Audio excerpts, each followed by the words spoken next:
busca essa habilidade na sua criança? E a partir de que idade eu consigo começar com esses estímulos? Bom, cientistas comprovam que a autonomia sim pode ser aprendida no lar e a partir já de 1 ano de idade. Ixi, mas 1 ano de idade? Como é que eu vou estimular a autonomia na minha criança com 1 ano de idade? Calma, agora a gente vai concretizar, vai levar a mente para pensar em situações reais. Vou trazer para vocês a situação de uma criança no triciclo. O que vocês fariam antes de assistir esse vídeo comigo?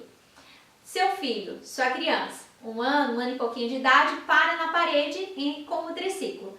Vocês vão chegar até ali, vão se abaixar carinhosamente e vão falar: olha só, aqui não dá, tem a parede, você não vai conseguir passar, não dá, deixa a mamãe vira para você, deixa que a mamãe ajuda. Ou então vocês mesmos vão tirar a criança, vão virar o triciclo e aí vão dar a explicação sobre a parede. Isso é o que geralmente acontece.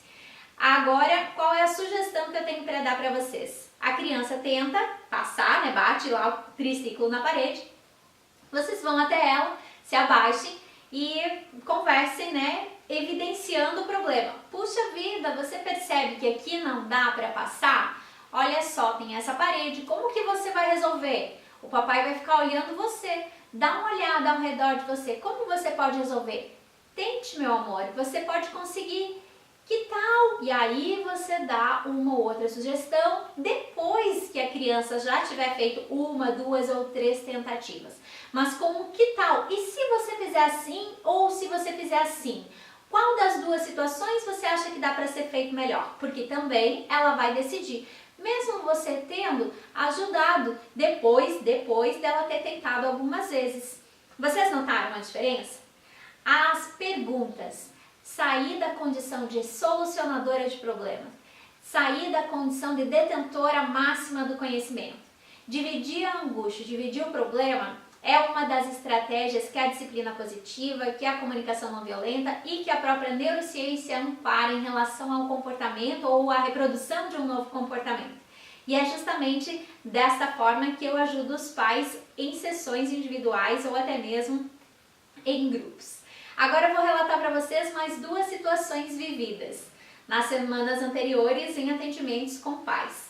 Teve uma situação de uma mãe onde a filha chegou no carro chorando, muito brava, falando que o dia tinha sido péssimo porque tinham rido dela por uma determinada situação que tinha ocorrido dentro da sala e ela foi tirar satisfação com o menino que estava rindo e acabaram brigando, ela bateu no menino. Tudo bem. O que essa mãe fez? Carinhosamente, com a melhor das intenções. Ela acolheu essa criança e ela disse: como que você quer que a mamãe faça? Quer que a mamãe vá lá falar com a professora? Você chegou a falar com o seu amigo? E se você fizer isso? E se você fizer isso? E se você fizer isso? Ela sim deu talvez as mesmas alternativas que foram dadas lá no triciclo, só que agora a idade é diferente. Agora a condição, o posicionamento também é diferente. E a sugestão que eu dei para essa mãe foi, primeiro, empatize com a criança. Diga, reconheça o que ela está sentindo. Não menospreze aquela situação. Poxa vida, na tua situação eu também ficaria bem chateada. Puxa vida, o que aconteceu com você? Se eu tivesse a sua idade, eu realmente ficaria bem brava, assim como você está. Mas e qual foi a consequência, o resultado da tua ação em função de resolver o seu problema? Você ficou satisfeita? Provavelmente a resposta vai ser não. Você que não ficou satisfeita, qual ou quais as alternativas que você teria para ter um resultado melhor? Vamos pensar junto com a mamãe? Você pode me dar 2 sugestões para que a mamãe também possa lhe dar 2 sugestões? Isso fica ou não fica mais encorajador?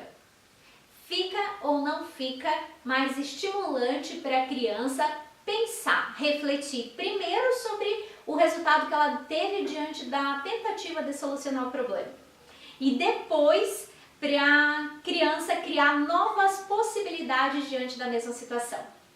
Vamos jogar essa situação lá para frente, na adolescência, que é o que eu sempre faço em todos os meus acompanhamentos. Situação pequena, joga para frente, 14, 15, 16 anos, como agiria? Como agiria na sua ausência, vivendo situação real, com amigos, aonde nem sempre ela vai dividir contigo o que ela sentiu ou a consequência do que ela teve. Fica no mínimo com mais opções de ações voltadas para uma possível reflexão, não fica? Teve outra situação com uma criança de 4, 5 anos, onde essa criança ela vem, vamos dizer, apanhando de um coleguinha assim com uma certa frequência, já desde o ano passado, vamos dizer assim, né? Bem de leve, tá, gente? E aí, nessa circunstância, a mãe, cansada dessa criança vir se queixando para casa, disse: pois quando isso acontecer, faça isso, né? Empurre, dê um tapa. Enfim, foi a mãe também acalorada, né? Acredito que eu tô falando com mães e todas sabem como a gente se sente quando o filho relata que apanhou na escola, né? 4, 5 anos, então pronto, não preciso dar tanta justificativa. Mas vamos lá.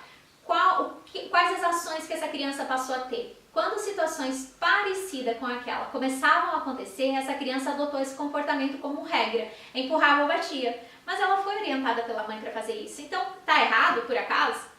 E se essa mãe tivesse então falado para ela: filha, nessa situação, como que você pode agir? Vamos pensar algumas possibilidades? O que você pensa que você, com a sua idade, com o seu tamanho, pode fazer para evitar que isso aconteça? Aí a criança, permita que a criança se expresse. Não importa o quanto absurdo pode ser a ideia dela, o que ela tem para dizer. É muito provável que você venha se surpreender com as respostas dela.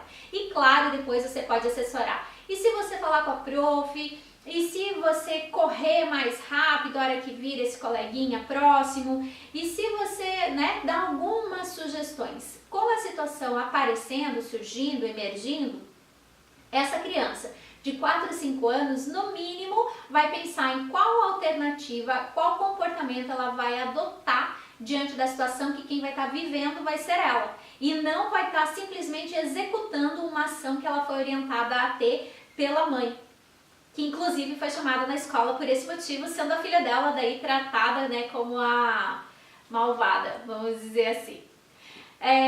Não sei se eu consegui ser clara com as observações, com os apontamentos voltados para a autonomia.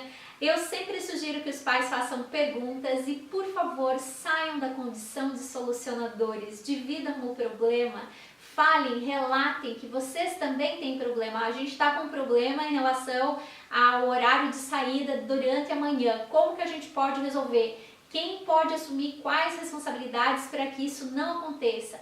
Qual é o horário que temos que estar dentro do carro para irmos felizes para a escola, para termos uma manhã agradável? Dividindo o problema com a criança, é muito provável que elas deem as sugestões que elas próprias têm condição de assumir como sendo da responsabilidade delas. E isso acaba envolvendo e fazendo com que elas tenham o sentimento, a sensação de pertencimento e também de solucionadores. Eu espero ter ajudado. Caso você tenha gostado, dá um like. Caso você tenha interesse em se inscrever no canal que está agora começando, por favor, coloca ali no sininho. Me acompanhe nas redes sociais como Facebook e Instagram. E te vejo na próxima. Até breve!